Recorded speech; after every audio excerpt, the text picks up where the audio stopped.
नमस्कार मंडळी, सासूची शिदोरी या आमच्या यूट्यूब चॅनलवरती तुम्हा सगळ्यांचं स्वागत आहे. तर आज आपण बनवणार आहोत मासवडी. याला काही भागांमध्ये इडीच्या पातोड्या असं सुद्धा म्हणतात, काही भागांमध्ये सातपुड्या म्हणतात. आणि ही मासवडी माझ्या सासूबाईंची स्पेशालिटी आहे, म्हणून आजचा हा एपिसोड स्पेशल आहे. तर सुरुवात आपण करणार आहोत. सुरुवात आपण मासवड्यांच्या सारणापासून करणार आहोत. आता याच्यासाठी असे 7-8 मोठे मोठे कांदे घेतले, ते सोलून घेतले आणि ते असे किसून घ्यायचे. किती कांदे घेतले आपण? 7-8 कांदे घेतले आणि ते असे किसून घ्यायचे. खोबरं किसून घेतलं, खोबरं भाजून घेतलं. त्याच्यासाठी प्रथम खोबरं भाजून घ्यायचं, नंतर कांदा किसून झाला की तो पिळून घ्यायचा. हे ना 2 वाट्या खोबरं आहे ना किसलं आणि ते असं गुलाबी रंगावर भाजून घेतलं. आणि ते आधी काढून घ्यायचं. अगोदर खोबरं पूर्ण भाजून घ्यायचं. भाजून घेतलं आणि काढून घेतलं. आता हे बघ, हे खोबरं काढून घेतलं ना, तर याच्यामध्ये 2 मोठे चमचे खसखस आहे. काय खसखस. ही खसखस पण भाजून घ्यायची मोठ्या गॅसवर. मोठ्या गॅसवर नाही. आता ही आपली कढई थोडी तापलेलीच आहे ना, थोडंसं बारीकच राहू द्यायचं. तो जळली नाही पाहिजे ना. ती जळली किती कडसर लागते.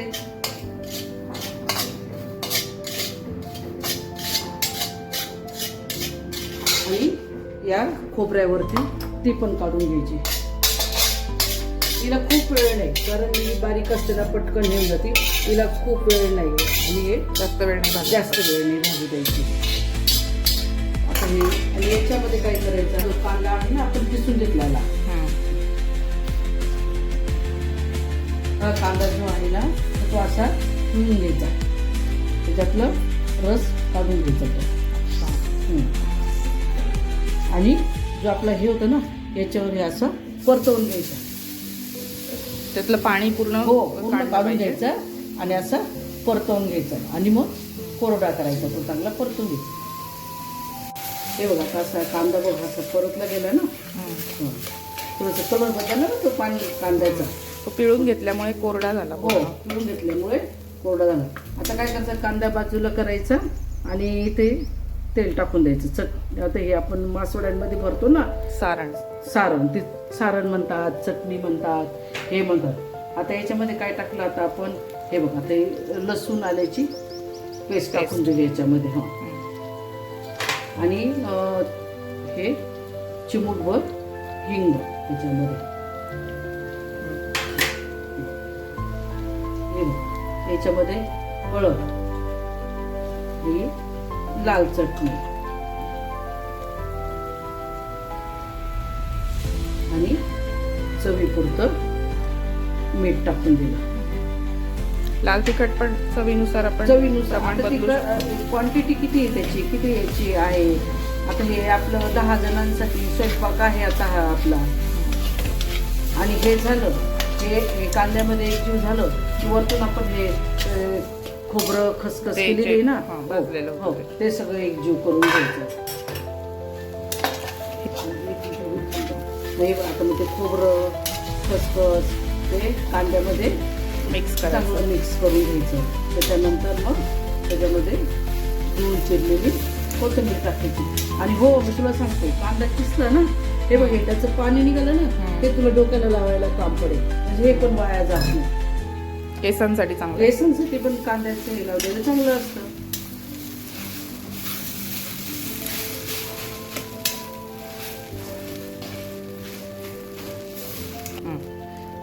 आता बघ, हे बघ झाले नाही. याच्यात तिखट, मीठ, चटणी सगळं टाकलं गेलेलं आहे. आता फक्त आपल्याला याच्यामध्ये हे कोथिंबीर टाकायची. हे वास एकदम मस्त आहे. चटणीचा वासच येतो ना मग. आणि आता आपण पातोड्यांची खिशीची तयारी करू. मधलं सारण मधलं सारण आपलं आता. आणि थंड झाल्यानंतर आपल्याला भरायचंय. नाही, त्यात आपण जेव्हा खिशी घेऊ ना, तेव्हा लाटू ना, त्याच्यामध्ये हे भरायचं. तोपर्यंत ते थोडंसं थंड होणारच आहे. आता आपल्याला खिशी घ्यायची. बघा, आता आपण खिशीची तयारी करतो. इथे काय केलंय आपण, 3 ग्लास डाळीचं पीठ आहे ना, ते गाळून घेतलं. म्हणजे त्याच्यामध्ये गठुळ्या होत नाही. गाळून घेतलं की गठुळ्या होत नाही. प्लेन ती जी आपण लाटतो पारी ती प्लेन होते. प्लेन हो पारी होत. आणि हे घरी डाळीच्या पिठाचं हरभरची डाळ दळलेलं पीठ आहे. विकतचं पीठ नाही. आणि आता याच्यामध्ये बघ इकडे बघ हे बघ असं तेल टाकून घ्यायचं. याच्यात आलं आणि लसूण याची पेस्ट आहे. हा फक्त हिरव्या मिरचीचा ठेचा आहे. लसूण हिरवी मिरची, लसूण आले टाकलं आपण, लसूण आणि आलं टाकलं नाही याच्यामध्ये. आणि हे डाळीचं पिठाचं असल्यामुळे याच्यामध्ये हिंग हा टाकायचा. चवीपुरतं मीठ. आणि मीठ कधी पण हाताने टाकलं ना की हाताची चव असते. म्हणून मग पूर्वीचे लोक काय म्हणायचे, हिच्या हाताला चव आहे म्हणून मीठ हे नेहमी असं हाताने टाकावं.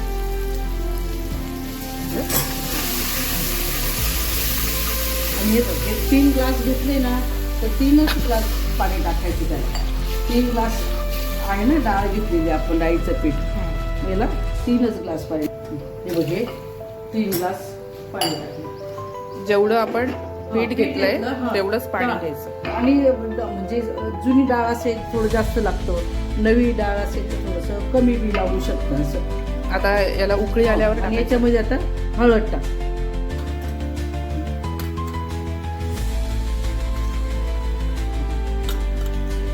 आता याच्यामध्ये हळद, मीठ, मिरची सगळं टाकलं गेलेलं आहे. आता याला उकळी फुटली की आपल्याला हे पीठ टाकायचंय. हो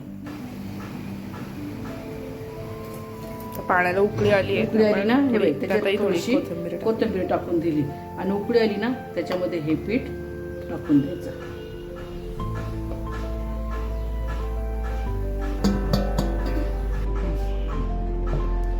आता इथे बघ हे लाटण्याला थोडंसं तेल लावून घ्यायचं आणि अशी ती हे करायची, एकजीव करून घ्यायची सगळी.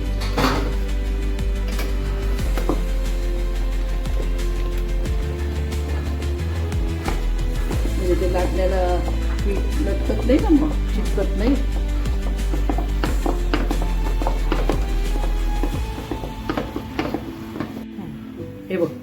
हे बघ आता हे अशी खिशी झाली बघते. आणि याला आणखी थोडंसं एकदम थोडंसं पाणी टाकायचं, गरम पाणी टाकायचं आपण. हो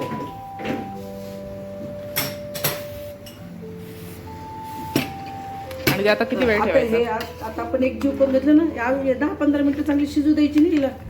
हे बघ याच्यात असं. आणि समजा असं नवीन असलं कोणी याच्यात जर नाही खिशी घेताना गठोळी पडली तर मिक्सी असते ना, मिक्सीने करायचं. हँड मिक्सी हँड मिक्सीने करून घ्यायचं, म्हणजे मग त्याच्यात गठुळ्या येत नाही. आता आम्हाला सवय आहे त्याच्यामुळे नाही होत, पण नवीन मुलींना तुमच्यासारख्यांना नाही जमलं तर घाबरायचं नाही. त्याच्यामुळे थोडंसं गरम पाणी टाकलं त्यावेळेला थोडं मिक्सी केली तर चालेल. हो गरम पाणी नाही मिक्सीने केलं तर एक जीव होऊन जातं, म्हणजे ते गठुळ्या होत नाही. असं मिक्सीने सुद्धा करू शकतो. आता याची चांगली वाफ बसू द्यायची, म्हणजे छान शिजून जातं. तुम्ही कुठे शिकल्या या वड्या? हे मला माझ्या सासूबाईंनी शिकवल्या. तुमच्या सासूबाईंनी शिकवल्या, म्हणून आता तुला पण शिकवते. आता हे बघ 10 मिनिटं झाली, याला बघ कशी वाफ दणदणीत आली बघ. वास पण एकदम सुंदर येतो. त्यात थोडं पाणी आहे अजून खाली. हो मग आपल्याला ते मिक्स करून घ्यायचं ना. हां आणि ते हे खिशी जळू नये म्हणून आपण हा लोखंडी तवा ठेवला होता खाली. एक प्लास्टिकचा कागद घ्यायचा, याला तेल दे बरं लावायला. आणि ती पिशवी आपण हो कापून घेतली, कापून स्वच्छ धुवून घेतली होती. आणि त्याला आता हे असं तेल लावून देणार आहे, म्हणजे ब्रशनी लावलं की जास्त तेल लागत नाही. पाणी दिसलं होतं ना हे असं एकजीव, म्हणजे खालची जास्त वाफ भरलेली येते, खालचं वर जातं आणि वरचं पीठ खाली येतं. म्हणजे आता हे जे खाली झालेलं होतं आधी ते आपण हे असं पीठ हे असं कागदावर घेणार.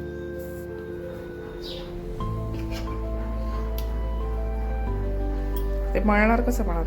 कागदानेच मळायचं, हे गरम असतं ना, कागदानेच मळायचं ते. पण हे झाकण ठेवून द्यायचं. आता हे असं कागद असतो ना, तर हे कागद असं घ्यायचं, याच्यात आपण तेल लावलेलं होतं ना आधी, तर ते हे कागदाने असं मळून घ्यायचं आणि मग लाटायचं आणि मग त्याच्यात सारण भरायचं. आता हे बघ, तो गोळा घेतला होता ना आपण, हां तो असा गरम असतो म्हणून आपण ते प्लास्टिकवर चांगला एकजीव करून घेतला आणि त्याच्यानंतर आपण हे लाटण्याने असं जितकं पातळ होईल तितकं पातळ करायचं याला. एकदम इवन हो. समान दिसतंय एकदम. हो. म्हणजे असं कुठेच त्याला नाही, नाही, काठी नाही, किंवा नाही, काही दिसत नाही. नाही. हे बघ, हे अशी लाटून घ्यायची आणि ज्यांना पटकन लाटायला नाही जमलं ना, ही हा. वाटी घ्यायची. वाटीच्या याच्याने सुद्धा असं केलं ती तरी छान होते बरं का. ही चांगली आयडिया आहे हो वाटीची. हो म्हणजे ती एक सारखी होते. हो हो. आणि मग असा तो कागद काढून घ्यायचा. आणि आपण आता ही चटणी केली होती ना, ही कांद्याची ही चटणी केली होती ना, कांदा खोबऱ्याची. कांदा खोबरं खसखस लसूण आलं सगळं तिखट मीठ,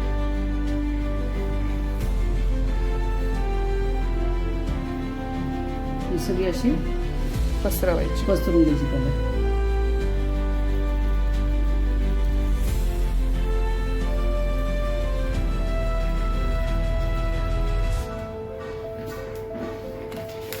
आणि आता हे कागद जो होता ना आपला, हां तो कागदच आहे असा हे करायचा, त्याला दुमडून घ्यायचं. हां म्हणजे ती चिटकणार नाही. चिटकत नाही, आपल्या हाताला पण नाही आणि ती पण नाही.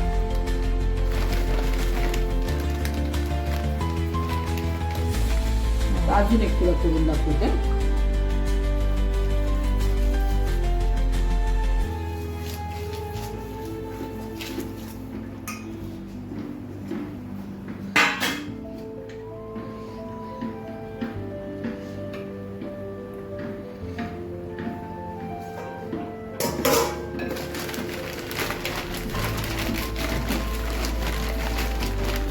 खिशी गरमच पाहिजे. हो, गरम गरम असली पाहिजे. की हो, ती पटपट पटकन होते गरम. आणि प्लास्टिकमुळे हाताला लागत नाही ना, गरम लागत नाही. आणि हे बघ, तुला असं वाटीने पण शिकवतो. मग तुला लाटून दाखवलं ना, हे बघ. पण आता हे बघ, वरचं टोक आहे ना, इथून सुरुवात करायची म्हणजे तो कागद बरोबर शिकवतो. आणि असं आपल्याला लक्षात येतं कुठे जाड आहे कुठे बारीक आहे. याच्याने ना खूप बारीक होते बरं का, पातळ होते. एकदम पातळ होऊन जाते. हो, आपल्याला पाहिजे तेवढी बारीक करू शकतो.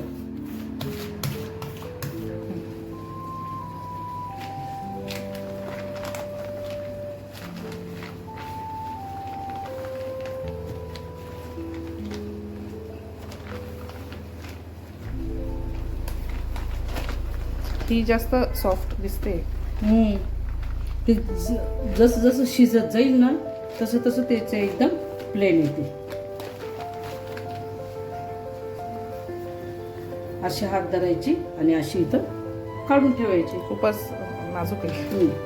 आपल्या पातोड्यांची मासवडी वड्या होऊन गेलेल्या आहे. तयार आहे. आता त्याच्यासाठी आता आपल्याला मसाल्याची आमटी बनवायची. आणि हे बघ, मी ना 7-8 कांदे 2 खोबऱ्याच्या वाट्या यांचा मसाला तयार करून ठेवते. मग त्याचा पण आपण व्हिडिओ टाकू. पण वेळेवर काय होतं, नॉनव्हेजची भाजी असो कोणत्याही काळ्या मसाल्याची कुठल्याही भाजीला हा मसाला चालतो. आपलं हे सगळं घरगुती मसाल्याचं आहे. आणि ते तेलामध्ये असं फ्राय करून घ्यायचं ते मसाला. त्याच्यामुळे रेडी असल्यामुळे काम खूपच सोपं होतं. हो हो हो. नाहीतर मसाल्याची भाजी म्हणजे हो, एकदम ते साखर कांदा, संगीत करावं खोबरं, लागतं. हो. आणि ते आधी तयार असलं की आता हे तुमच्यासारखे नोकरीवाल्या बायकांना पटकन पाहुणे येऊ काय येऊ, वेळेवर मसाला तयार असला की याच्यात सगळं टाकलंय ना आपण. आता हो, काहीच टाकायचं नाही याच्यात फक्त पाणी टाकायचं. हो, काळा मसाला, धने, जिरे सगळं, आलं लसूण सगळं टाकलेलं आहे. मीठ मसाला सगळं टाकलेलं आहे. काही टाकले तरी पण थोडंसं चवीपुरतं मी टाकून दिलं. आणि कधी कोणतीही भाजी करताना नेहमी गरम पाणी टाकायचं. आता मी याच्यामध्ये गरम पाणी टाकते.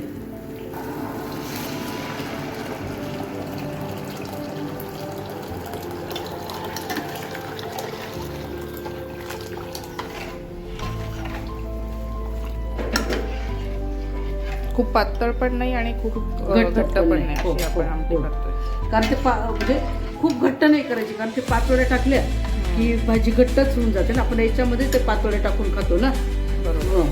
त्याच्यामुळे म्हणजे खूप घट्ट नाही करायची भाजी. हे बघ, आज आपण सगळं माझ्या सासूच्या पितळाच्या पातेल्यांमध्ये करतोय. सगळी ही त्यांची आठवण आहे आणि त्यांनी नेहमी पितळाच्या पातेल्यांमध्येच करायला सांगायच्या. आणि आज तुला पण सांगते, हे बघ, भात सुद्धा आपण पितळाच्या पातेल्यातच केलाय, आमटी पण, खिशी पण, वड्या पण, आणि इव्हन चटणी सुद्धा पितळाच्याच कढईमध्ये केलेली आहे. आजचा बेत एकदम चविष्ट होणार आहे. हा, पितळाच्याच पातेल्याचा आहे आजचा. आमटी खळखळ उकळली बघ, याच्यावर कसं तेलाची तरंग पण आली. अशी बारीक गॅसवर छान उकळू द्यायची. आपली आमटी पण तयार आहे. हे बघ, इथं वड्या पण तयार आहेत बघ. आता बघ, या वड्या आहे ना, अशा कापून घ्यायच्या. तर इथे आपली मासवडी बनून तयार आहे. डिटेल रेसिपी आणि टिप्समुळे व्हिडिओ थोडा मोठा झाला आहे. तुम्ही शेवटपर्यंत पाहिलात त्याबद्दल मनापासून धन्यवाद.